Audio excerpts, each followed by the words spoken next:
Hello everyone, this is Arthur again. Today we're going to take a look at this beautiful 2012 Jaguar XJ. It has the 5-liter V8, naturally aspirated. This is the long wheelbase model. It does have some nice OEM chrome wheels on it.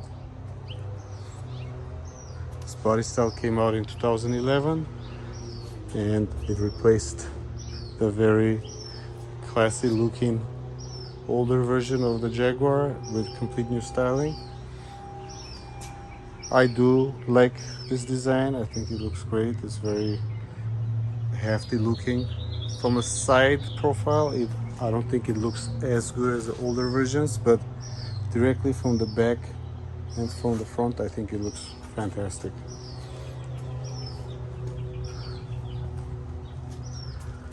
It does have staggered wheels, 275 in the rear and 245 in the front.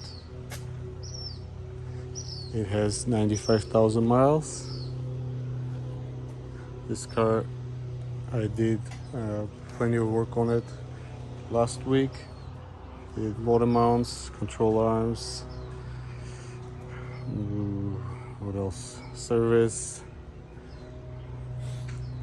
a few other things that it needed, and today it's got a new electronic parking brake. The old one wasn't working. And now let's take a look at the inside. These models, as well as other Jaguars, typically have very classy interiors, and this one I think has one of the best ones. It does have two-tone, kind of caramel and brown interior, has a full leather dash, has this beautiful weighted vents which feel very nicely built. I do like the steering wheel. It's nice thickness, and the airbag cover is covered in leather, and it looks really nice, I believe. Has wood that runs all the way around with the large pieces on the doors. Has a very nice sounding sound system. This one has the Meridian, and I believe this is one of the first cars, if not the first car, to have a full LCD display for the instrument cluster. It does have lots of adjustments for the seats. The wood is starting to crack slightly on the front doors. When I look for some replacement wood pieces for this car. For the rear, there is being a the long version, it has plenty of legroom, very comfortable seating, and I really like the rear door panels. Also, they look very nice with leather and ashtray and everything. Speaker and the large wood trim looks very classy. It does have rear sunshades. These are not powered, but at least they're there. Also, this particular model doesn't have soft close doors, but some of them do.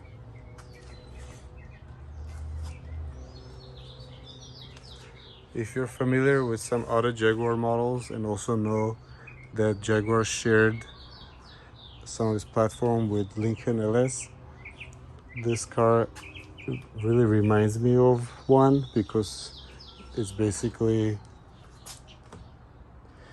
really updated version of the platform of the Lincoln and S-Type, and some of the features inside and outside still, if you're familiar with the LS, reminds you of the LS, which is, I don't think it's a bad thing. It's pretty good. So we're gonna take a look at under the hood. Here's a look under the hood. It's the 5-liter V8 non-supercharged version. Makes 385 horsepower. This engine also comes on lots of other Range Rovers and Jaguars, early 2010s. It's a really good engine. It sounds really good. It has nice power. The only issue with these is, it's just like a lot of other engines, it can leak coolant from a center of the V.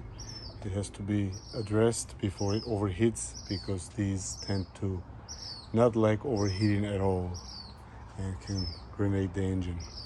Now let's lift it up and take a look at it from the bottom. Let's take a look at the bottom of this very beautiful Jaguar. See the dual exhaust tips. It has full dual exhaust. This one's also have rear air suspension, self-leveling. Front is coils. This car does need some new tires. It's going to get them soon. Here's the large rear differential. I'm not sure if any of these actually came in all-wheel drive, maybe the 6-cylinder version. It does miss some of the covers that go on the bottom of the engine. Let's see if you can source them and let the owner know.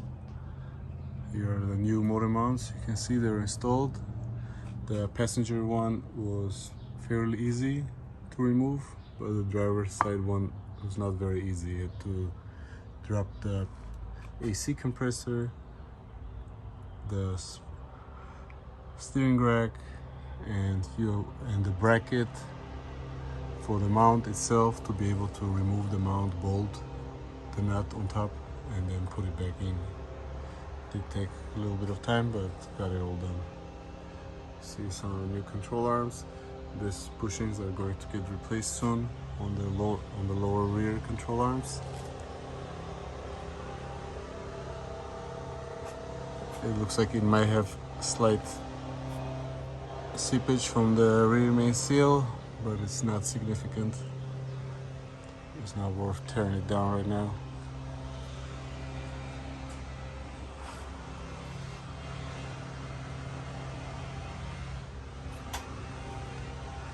Thank you for watching. Please comment, like and subscribe. There are more videos to come.